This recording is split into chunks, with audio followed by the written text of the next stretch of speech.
The suns of the Vraxian system hung low and pale, dimmed by the choking haze of war that had stained the skies for decades.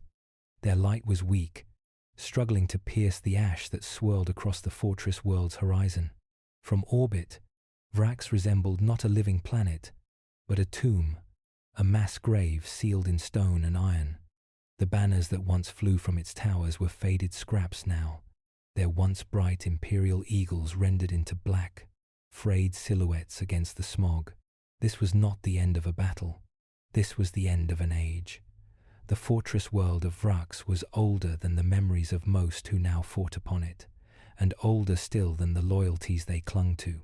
It had been raised not for glory, but for endurance, an iron citadel built to outlast sieges, rebellions, and the creeping entropy of time. But nothing outlasts time forever. The guns had not yet begun their thunder on this morning, but the silence was heavier than shellfire. Soldiers lined the ramparts, their faces pale beneath rebreathers, their eyes reflecting a truth they could not speak. They were already buried here, only waiting for the soil to fall over them. In the catacombs below, relics of forgotten crusades sat in dust and shadow, their gilt edges dulled, their holiness untouched for centuries. The fortress felt like the galaxy itself, vast, beautiful, and slowly rotting from within. And you, yes, you, listening now before I lead you deeper into this shadowed story, I must tell you something. We truly love and care for you. Though the tale ahead is one of ash and sorrow, your presence here matters more than you might know. So before we begin the descent into Vrax's final days, tell us, where in the world are you watching from, and what time is it there? Now, grab your coffee, and let's begin. The man who would decide Vraks' fate stood alone in the tower of St. Hallion, gazing over the fortress walls to the horizon. His name was Lord Militant Garin, Vane, a soldier of the Imperium for 40 years, the architect of a dozen victories in the Emperor's name. He had fought under the banners of war masters, seen worlds burn in holy compliance, and sworn the oaths of fealty more times than he could remember. Yet as he looked upon the armies encircling Vraks, ranks upon ranks of Imperial Guard regiments, their banners snapping in the ash-laden wind, he felt no loyalty stir in his heart. The enemy was not Xenos, not heretic, not even renegade. The enemy was his own kind, and for the first time in decades of service, Garin wondered if the Emperor's light had dimmed, or if it had been a lie all along. He turned from the window to the tactical display, where red markers bloomed along the perimeter. The siege lines crept closer each day. Ammunition stores were calculated in weeks, food in days. The fortress's outer guns still roared with disciplined fury, but every shot felt like another stone removed from Vrax's own foundation.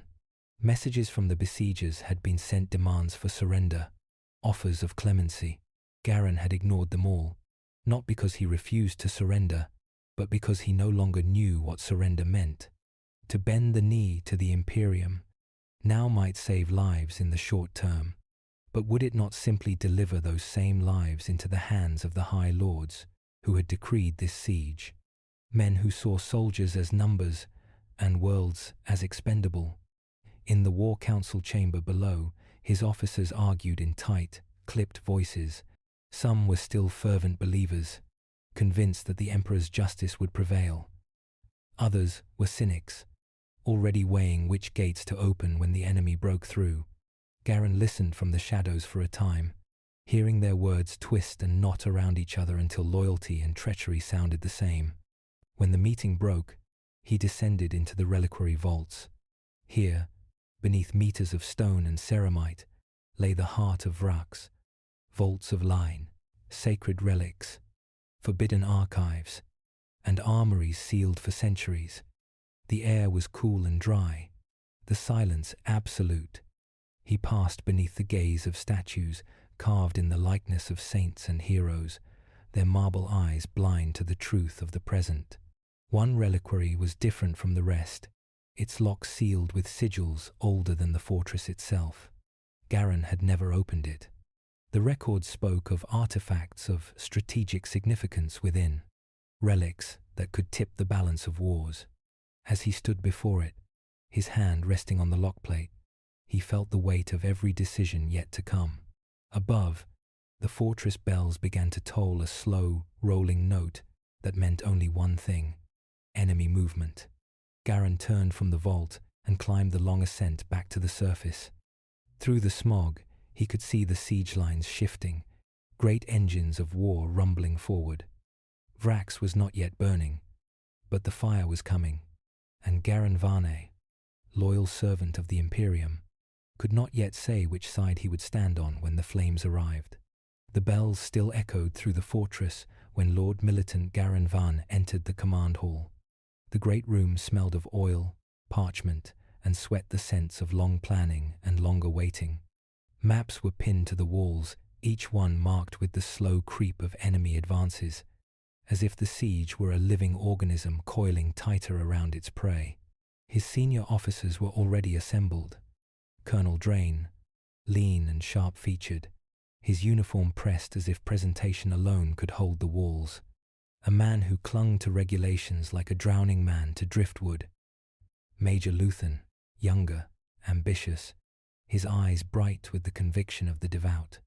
He wore his faith openly, the aquila hanging at his throat polished and gleaming despite the grime of siege life. Captain Sarah Kaine, the fortress's chief artillery officer, whose voice could strip the paint from armor plating, and whose loyalty, Garin suspected, was not to the Imperium, but to the guns themselves. They stood over the central tactical table, speaking in clipped tones. Drain was pressing for a preemptive sortie to disrupt the siege lines. Luthen argued for conserving ammunition for the inevitable breach. Kaine only asked for more shells and permission to fire at will. "Milord," Drain greeted, stepping back to let Garin see the maps. "We have reports of the enemy's 143rd Line Regiment establishing siege batteries here and here." He tapped the parchment with a gloved hand. "If we strike before they finish emplacement, they have 30 regiments." Kane interrupted. "We cripple one. 2 more move in. All we'll do is exhaust ourselves." "And do nothing?" Drain snapped. "Sit here while they build the means to flatten us." "Enough," Garin said, his voice carrying over the table. The room fell silent. He studied the red ink blotches creeping closer to the fortress outlines. "There will be no sorties. We hold our fire until we have a target worth the powder. Every shell we waste now is one less when the breach comes." Luthen's eyes shone in approval. Drain's narrowed in restrained frustration. Kane only nodded once, her expression unreadable. The meeting dissolved into logistics and ration counts. Garin let them speak, but his mind wandered back to the vaults below, to the sealed reliquary he had stood before that morning. It was not the first time he'd considered its contents, the whispers that it held relics from the Great Crusade itself, or darker things taken from the enemies of man. But to unseal it would be to declare desperation, and desperation was a stench no commander could allow to be smelled. After the officers left, Garan remained in the hall, alone save for the faint hum of the Auspex consoles. He lit a small, low stick, the thin smoke curling upward in the dim air, and let his thoughts wander further back, not to the last battle, but to the first. He remembered the mud-soaked fields of Deneb Secundus, where, as a young lieutenant, he had led men into the teeth of a heretic counterattack. They had held, not because they believed in victory, but because they believed in him. It was then he had understood that soldiers did not fight for empires or faiths. They fought for the man beside them, the voice that told them to stand one moment longer. But time changes all things. The voice he carried now was heavier, slower, tinged with doubt. The Imperium had made him a commander, but it had also made him a witness to betrayals committed in the name of loyalty, to sacrifices demanded not for victory, but for the convenience of distant lords. The chime of the vox interrupted his thoughts. "Lord Militant," came the voice of Commissar Albrecht, crisp and severe. "I request a private audience. Urgent matter." Albrecht arrived moments later, tall and immaculate in his greatcoat despite the dust.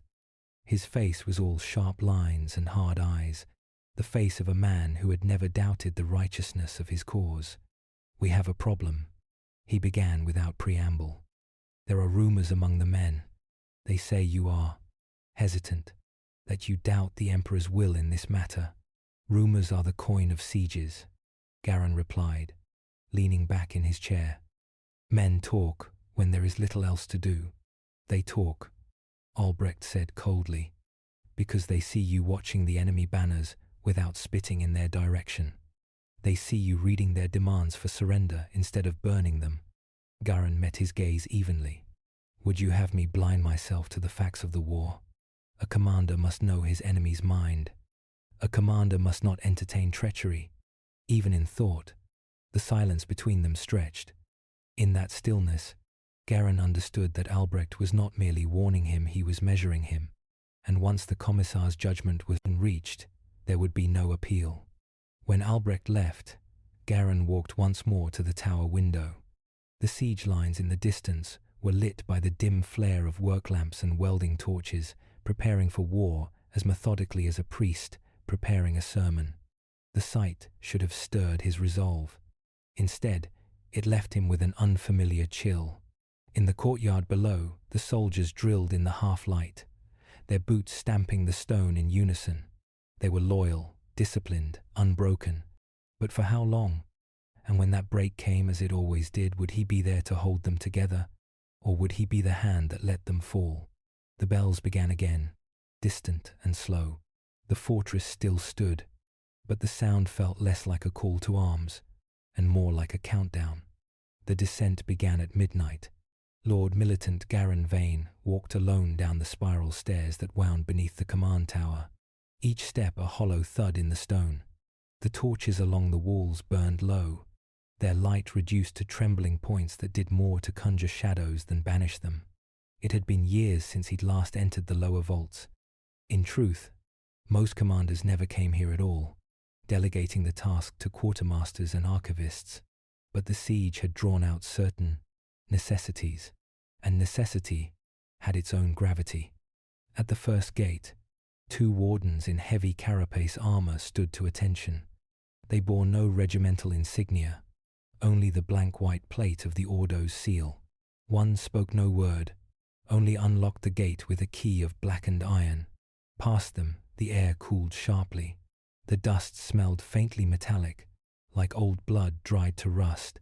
The walls here were not the rough-hewn stone of the fortress above, but cyclopean slabs, jointed so perfectly they might have been placed by machines of an age long lost. The second gate required Garin's personal signet. He pressed it into the reader plate, and felt the vibration of locks disengaging somewhere deep in the wall. As the gate opened, a faint hum emerged, like a choir heard from many corridors away. He stepped into the reliquary. It was a vast hall, longer than the fortress courtyard, its vaulted ceiling lost in shadow. Each alcove held a sealed crate, a coffin-like sarcophagus, or a glass reliquary containing relics whose provenance was known only to the archivists and the Inquisition. The air was thick with the smell of old incense, as if centuries of prayers still lingered, trapped in the stone. Fahane's boots clicked on the polished black floor as he walked the central aisle. Some relics were unassuming, a helm dented and scorched from ancient war, a rusted blade whose edges still glinted faintly in the torchlight. Others radiated unease, a mask wrought in screaming faces, a crystal orb that seemed to cloud at his approach. At the far end stood the object he had come for, the 9th vault. It was not a room, but a great sealed monolith, its surface inscribed with binding litanies in a dozen dialects of High Gothic. Chains of gold and black steel crisscrossed its height, each link engraved with the sigil of an imperial saint. A single keyhole, no larger than a man's thumb, sat at its center. It was said that the vault had been here before the fortress was raised, that the bastion had been built over it, not the other way around. Rumor claimed that opening it required sanction from the High Lords themselves, though no one could name the last man to hold such sanction and live. Garin stood before it for a long moment. The hum he'd heard before was stronger here. vibrating in the stone beneath his boots. Not a mechanical sound, but something deeper, as if the rock itself carried a resonance. Beautiful, isn't it? The voice broke the silence. Garen turned sharply to see Magos Luthrix emerge from a side corridor, the red robes of the Adeptus Mechanicus whispering against the floor. The tech, priest's face was half flesh, half metal, the living eye glinting with a light that was not entirely human.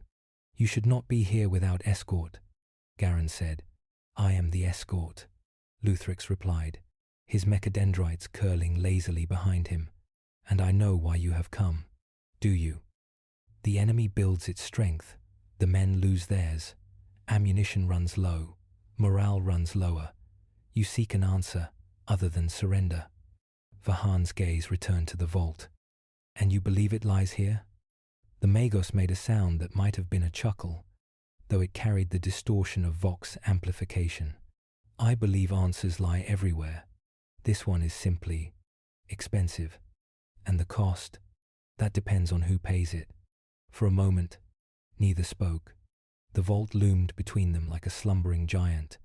Garen found himself wondering, as he had many times before, if command was truly the art of winning battles, or simply the art of choosing which prices to pay. When he finally turned to leave, the hum seemed to follow him up the stairwell, fading only when the stone above grew thick again. But it did not fade from his thoughts. Above ground, the bells began their slow toll once more, the sound rolling over the fortress like distant thunder. The enemy was still out there, patient and inexorable, and somewhere beneath his feet, something waited for the day he might decide to turn the key. It began with a scream. At first it was only one voice, thin and distant, carried up from the outer trenches by the wind. Then others joined sharp, panicked cries that swelled into a chorus of confusion. Garen Varney was in the command hall when the Vox lit up with overlapping reports. "Enemy push on Sector 12. No, they've breached Sector 9. Something's in the wire, Emperor preserve us." Then static. The officer on duty, Lieutenant Maresk, looked at him, waiting for orders. Garen didn't speak immediately. The siege had been slow, deliberate. The enemy rarely attacked without weeks of preparation. This was different. Sudden. "Send the reserve platoons to both sectors," he ordered. "And get me eyes on that wire." The picked feeds came through after a moment of white noise. The grainy images showed the outer trench line under assault, but not from the enemy regiments they had been watching. Shapes moved in the dark, swift and low, cutting through the defenders like a tide of shadow. "Saboteurs?" Maresk asked.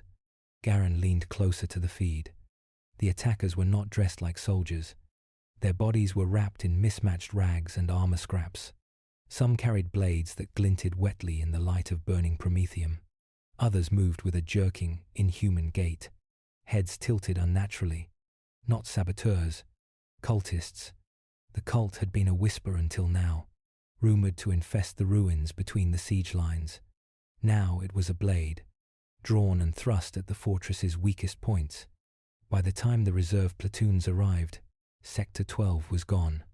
Sector 9 held, barely the defenders firing into the dark until their barrels glowed. In the aftermath, the medici dragged wounded men back through the gates. Some were missing limbs. Others screamed about voices in the dark, whispering promises in exchange for their blood. The fortress felt different that night. The bells still tolled, but they sounded thinner, less certain. In the mess halls, soldiers ate in silence, eyes darting to the doors.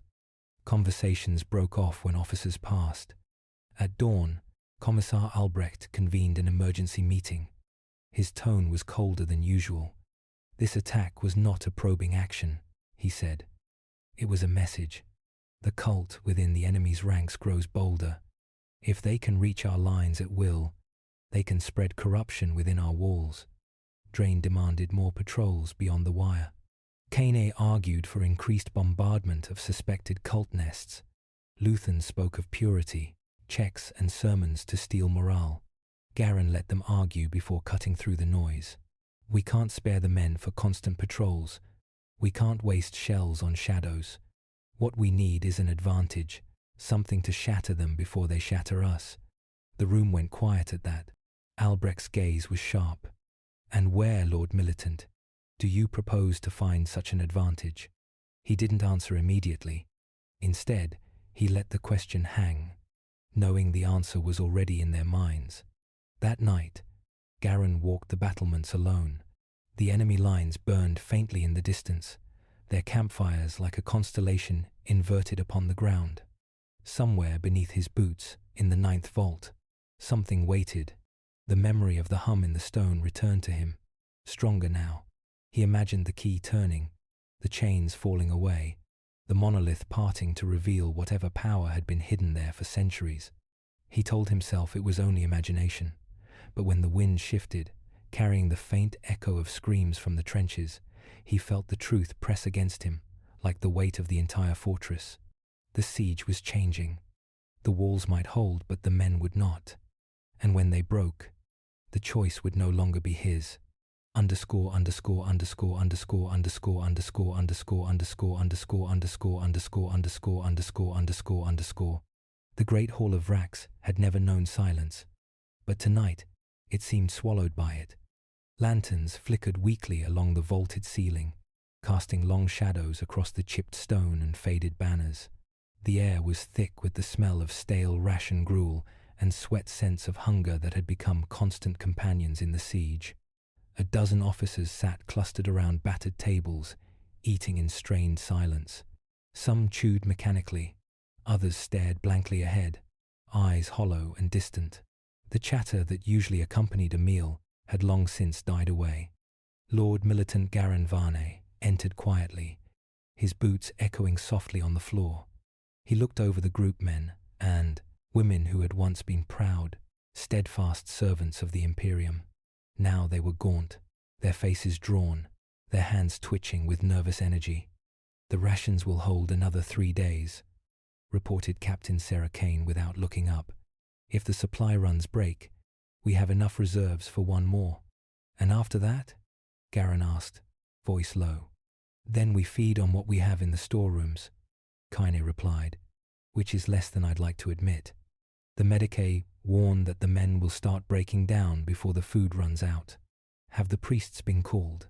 Garin asked, trying to keep the edge out of his voice.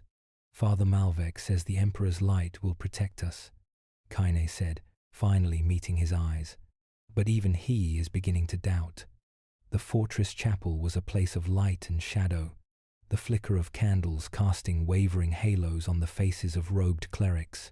Garin had spent many hours there over the years praying, questioning, seeking guidance. Tonight, however, the chapel felt different.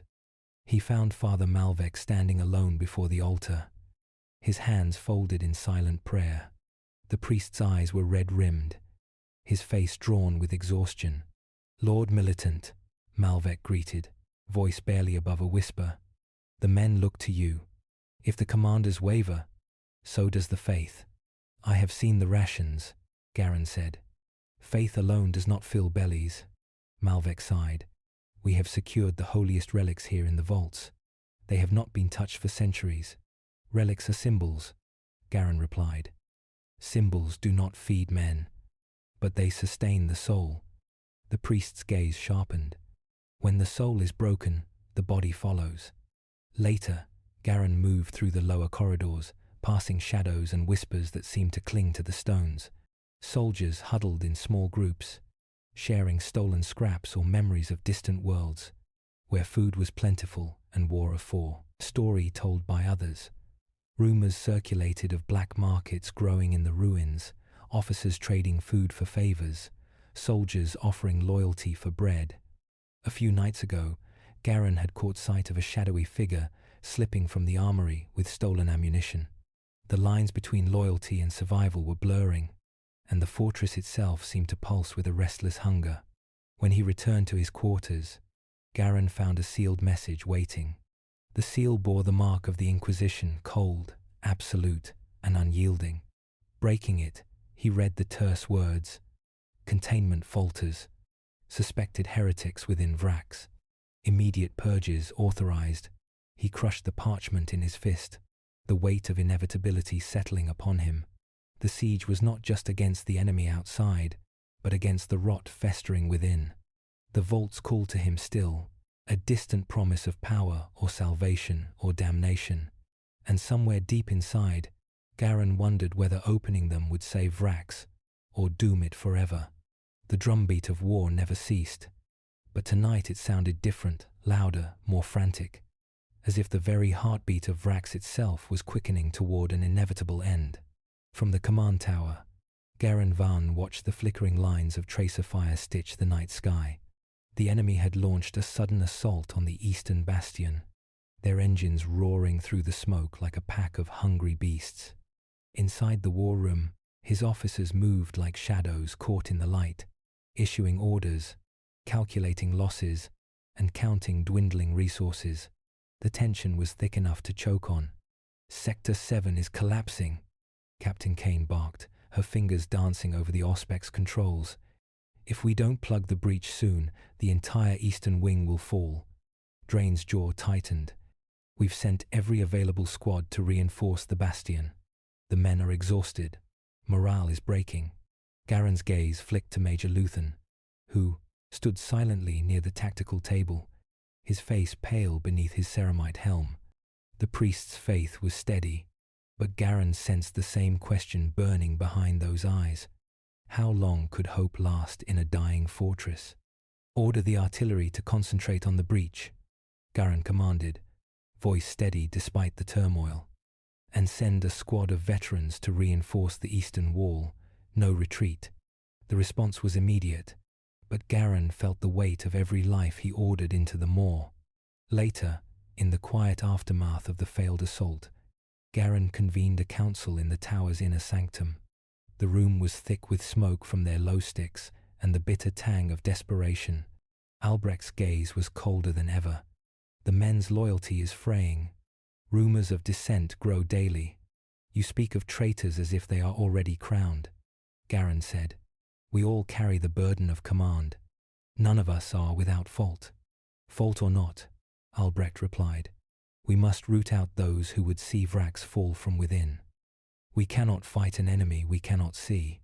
Luthen stepped forward, voice solemn. "The Emperor's light is tested in darkness. We must strengthen the men's faith, or they will succumb to despair." Kine shook her head. "Faith won't keep them alive. We need supplies, reinforcements, or a miracle." A bitter silence settled. Garen felt the room closing in, the walls of the fortress mirroring the walls of his mind, narrowing, enclosing, suffocating. That night, he stood once more before the 9th vault. The chains seemed to glint faintly in the torchlight, mocking his indecision. The Magos's words echoed in his mind. "The cost depends on who pays it." He pressed his hand to the cold surface, feeling the hum beneath the stone, the promise of salvation or ruin. The choice was his, to seize the power that could turn the tide, or to hold back and watch Vraks crumble. As the distant guns roared, their unending dirge, Garen Vane made his decision. The first light of dawn was swallowed by the smoke of war. Across the shattered eastern bastion, the ground was churned to mud beneath a rain of fire. The defenders fought with desperate fury, but the siege engines pressed forward like death incarnate. From the command tower, Garen Vane watched through his auspex, the familiar hum of the 9th vault still echoing in his mind. The decision he had made the night before weighed on him like a shroud, a promise that salvation might come at a price too terrible to name. Below, the squad of veterans he had dispatched moved with silent precision, bolstered by a strange new energy. Their movements were sharper, their strikes swifter. No man faltered. Wounds seemed to close, as if by will alone. The source of this sudden vigor was a relic he had reluctantly authorized to be retrieved from the vault. The Khatan of Erethis, an ancient blade said to be forged in the fires of the Great Crusade and blessed by the Adeptus Mechanicus. Its edge shimmered unnaturally, a pale blue light dancing along its razor-thin blade. The veterans wielded it like instruments of fate, cutting a path through the cultists and enemy forces. But every gift has its shadow. In the war room, Captain Sarah Kaine's face paled as reports flooded in. Men who bore the Khatan fought with savage zeal, but their eyes glowed faintly, a ghostly cerulean light beneath their helmets. Some whispered of voices in their minds, others of dreams filled with fire and sacrifice. Colonel Drain gritted his teeth. We traded one danger for another. Commissar Albrecht's expression was grim. The line between devotion and possession is thin. Garin struggled with the truth. He had sought to hold the fortress, to save his men, but now he wondered if he had unleashed something that would destroy them from within. As the battle raged outside, deeper betrayals simmered within. Whispers of dissent grew louder in the shadows. Some officers questioned Garin's judgment, accusing him of desperation bordering on heresy. Others conspired quietly, seeking to leverage the chaos for their own gain. In the quiet corridors beneath the fortress, Magos Luthrix spoke in hushed tones to an unseen audience, his mechanical eyes gleaming with ambition. The time has come to awaken the true power of Vraks. The relics are but the first step. Meanwhile, Garin found himself haunted by dreams, visions of falling stars and endless voids, of empires built on ash and bones. When he awoke, the weight of immortality and mortality pressed heavily upon him. He was a man caught between two worlds, the mortal flesh of his soldiers and the timeless shadow of the relics he had unleashed. The siege of Vraks was no longer a battle for a fortress. It was a crucible where loyalty, ambition, and damnation would be forged or broken forever. The air in Vraks had turned sour, not from the smoke of battle or the stench of rot, but from suspicion. Whispers wound through the corridors like poison, seeping into every corner of the fortress. Officers, once allies, eyed each other with cold calculation. Soldiers who had shared blood and sweat now traded accusations in hushed voices. Garin Vane felt it most keenly in the command hall, where the faces around him had grown hard and unreadable. The Khatan's blessing, once a spark of hope, had become a silent accusation, a question of how far they were willing to go and what they might lose in the process. Colonel Drain, once Garin's most loyal lieutenant, now met his gaze with a flicker of something unreadable. It was not outright defiance, but a wary distance. "We risk more than our lives, militant," Drain said quietly during a rare moment alone. "Power like this does not come without a price." "And what price would you have us pay?" Garin asked. Drain hesitated. "Our souls." Their conversation was cut short by the arrival of Major Luthen, the priest whose faith had been a steady flame in the darkness. Yet even Luthen's voice trembled now as he spoke of prayers unanswered and shadows lengthening. Meanwhile, beyond the fortress walls, the enemy pressed harder. Siege engines roared, hurling fire and metal in ceaseless waves. The cultists had not abandoned their assault, and their whispers had become curses shouted through cracked lips. Inside the fortress, morale frayed. Food was scarcer, sleep more restless. Garin's soldiers dreamed of ghosts' faces lost, comrades betrayed, a fortress consumed from within. The ninth vault called to Garin like a siren, promising power and doom intertwined. The chains binding it seemed to tighten with each passing day, echoing the invisible bonds breaking among his men. One night, as Garin stood again before the vault, a message arrived from Commissar Albrecht. The words were simple, but heavy. "Loyalty is a fragile thing. Watch your back, Lord Militant." The siege of Vraks was no longer merely a test of arms. It was a war for the very souls of those within a battle where friend might turn enemy, and the line between salvation and damnation blurred beyond recognition. The night was shattered by betrayal. It came not from the enemy's guns or cultist blades, but from the very heart of Vraks itself. Word had spread through the fortress like wildfire. A trusted officer, one of Garin Vane's own council, had been found conspiring with the cultists. The revelation was a blade plunged into the fortress's soul, and its echo shattered the fragile trust that held the defenders together. Garin had learned of it just as the evening watch was settling into a restless vigil. The message arrived sealed with the commissar's mark, cold and unyielding. "Captain Kane is compromised," it read. Evidence of communication with enemy agents. Immediate arrest recommended. The command hall erupted into stunned silence. Kaine, the fortress's fiercest artillery officer, the woman who had weathered countless assaults, stood accused. Impossible, Drain hissed. She would never. But Garen's eyes searched Kaine's face, now pale and tight with something unspoken. The blade of doubt cut deep. When summoned, Kaine met Garen's gaze with a calm that was both terrifying and resigned. "I did what was necessary," she said quietly. "Not for betrayal, but for survival." Her words hung like a poison in the air. The trial was swift and merciless. Witnesses spoke of secret meetings in the lower corridors, of whispered bargains made in shadow. The cult's influence had seeped farther than anyone dared imagine. Kaine was stripped of rank, shackled, and confined to the oubliette beneath the fortress. But the damage was done.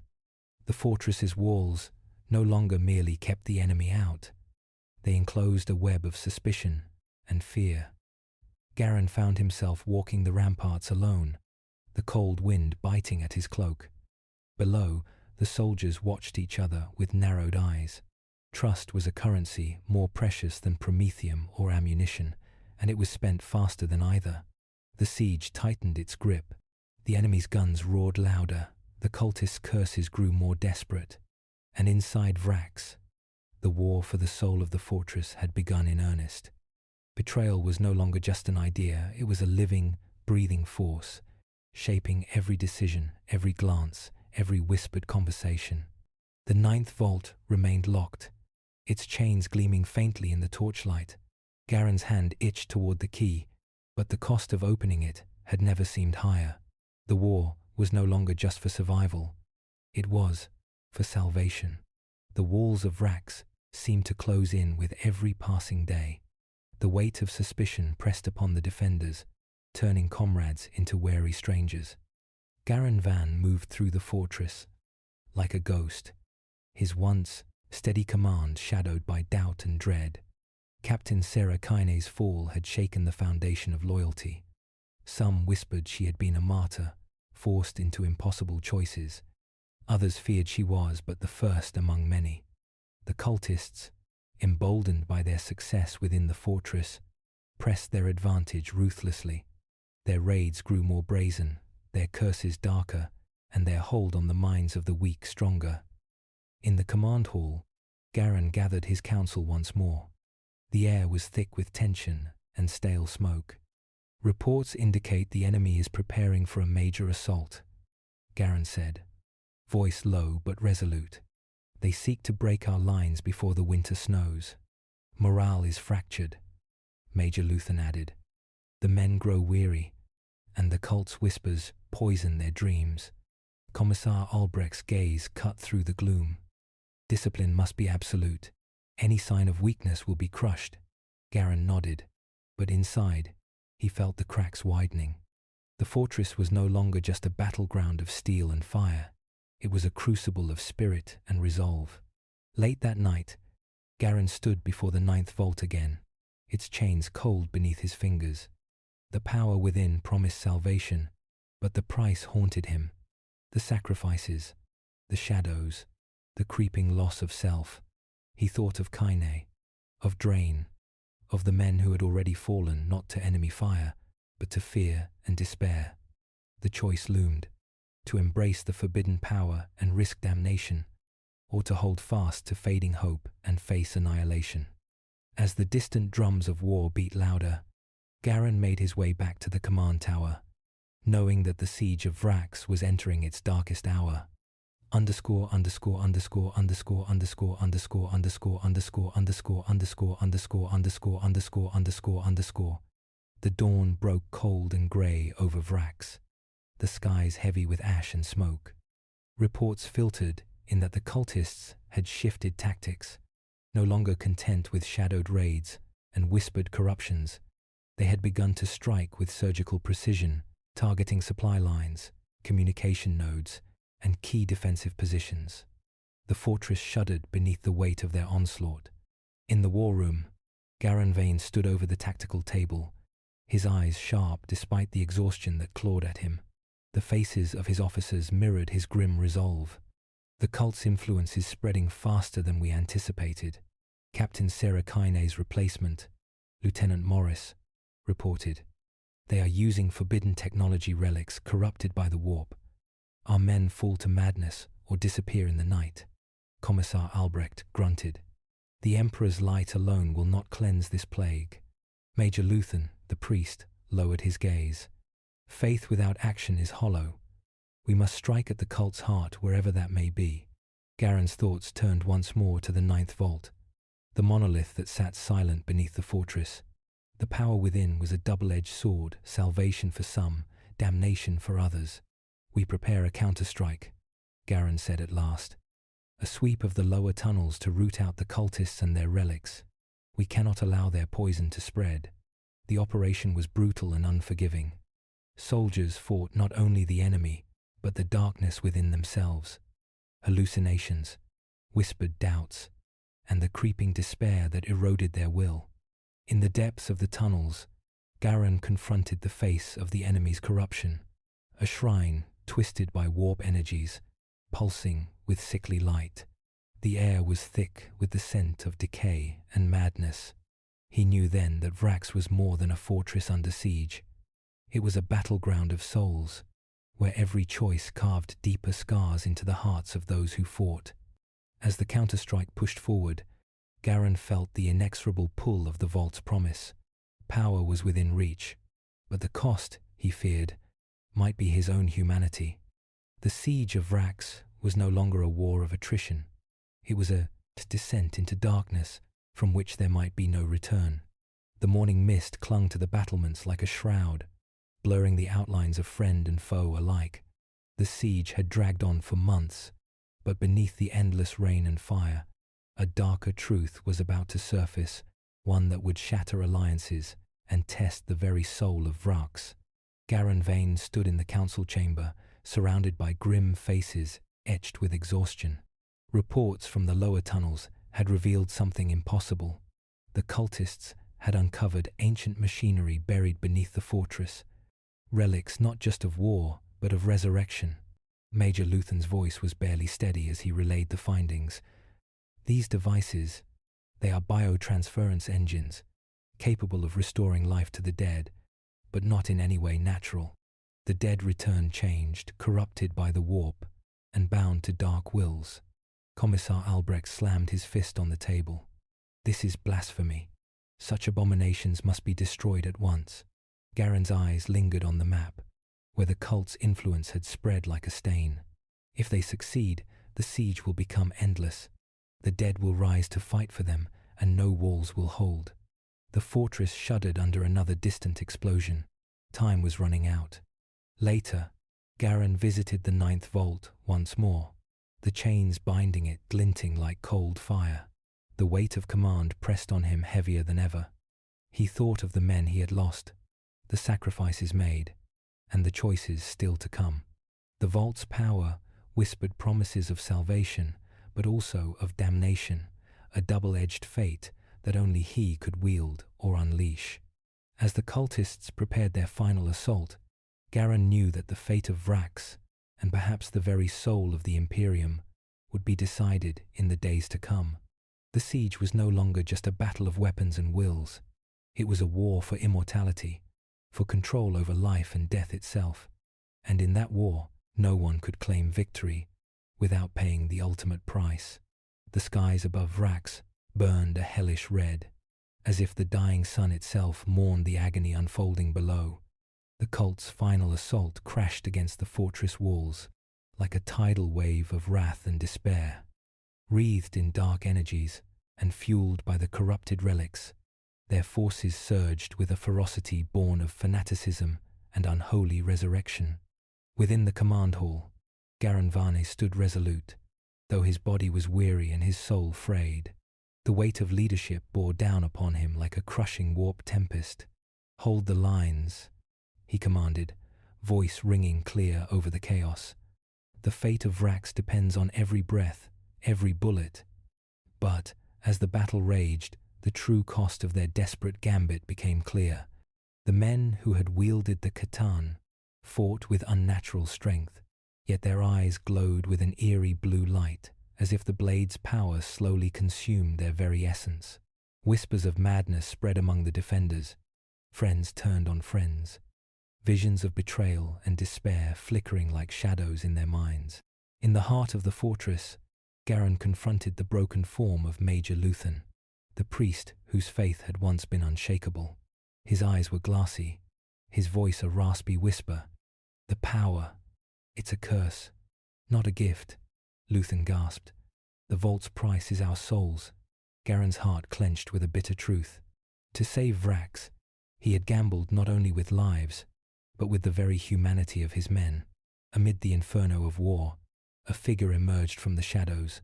Commissar Albrecht, his expression cold and merciless. "Lord Militant," Albrecht said, "the time has come for the final sacrifice." Garin nodded, understanding the weight of those words. The fortress, the men, the Empire itself demanded a price. As the cultists breached the inner sanctum, Garin made the fateful choice to unleash the full power of the ninth vault. The monolith awakened with a thunderous roar, chains snapping, light flooding the corridors in a blinding cascade. Power surged through the fortress, turning the tide of battle, but at a terrible cost. In the light of the vault, heroes fell, friends were lost, and the soul of Vraks was forever changed. The siege had reached its tragic crescendo, and the legacy of Garin Varney would be written in blood and sacrifice. The echoes of the ninth vault's power still lingered in the shattered halls of Vraks. The fortress, once a bastion of hope and defiance, now lay scarred, its walls cracked and stained with the blood of countless souls. The air was thick with dust and the bitter scent of sacrifice. Garin Farn moved through the ruin, his steps heavy, each one a reminder of the cost borne by those who had survived. Around him, the few remaining soldiers and officers bore the same haunted look, survivors, not of a victory, but of a tragedy. The Catan's blue glow had faded, leaving only the cold weight of silence. Commissar Albrecht stood beside Garin, his usual stern demeanor softened by grief. "The price was greater than we imagined," he said quietly. Garin's eyes traced the horizon where the enemy had been repelled. "But at what cost?" "We won the siege," he murmured, "but lost so much more." Major Luthen, broken but alive, knelt in the chapel, praying for the souls lost to the vault's curse. His faith was a fragile flame, flickering against the encroaching darkness. The survivors spoke in whispers of the men who had been consumed by the power they wielded, their minds shattered, their bodies twisted into weapons of war and madness.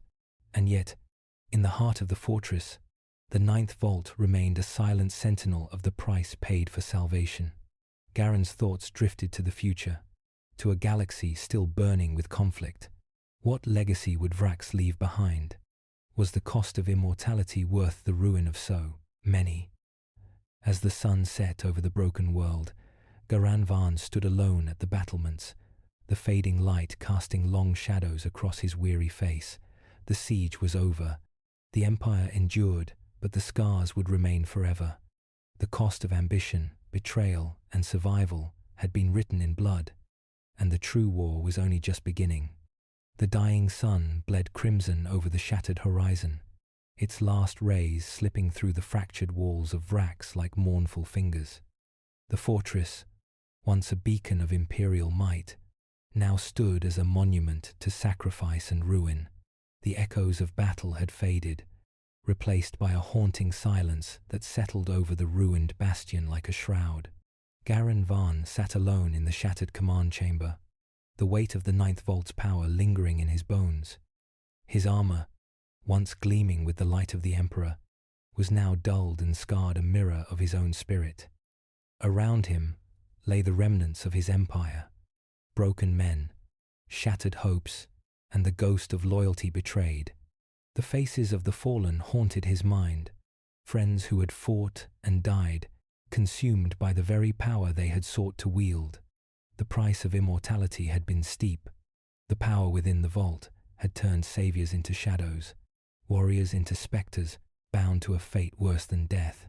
Garen's eyes drifted to the sealed entrance of the ninth vault. its chains now rusted and cold.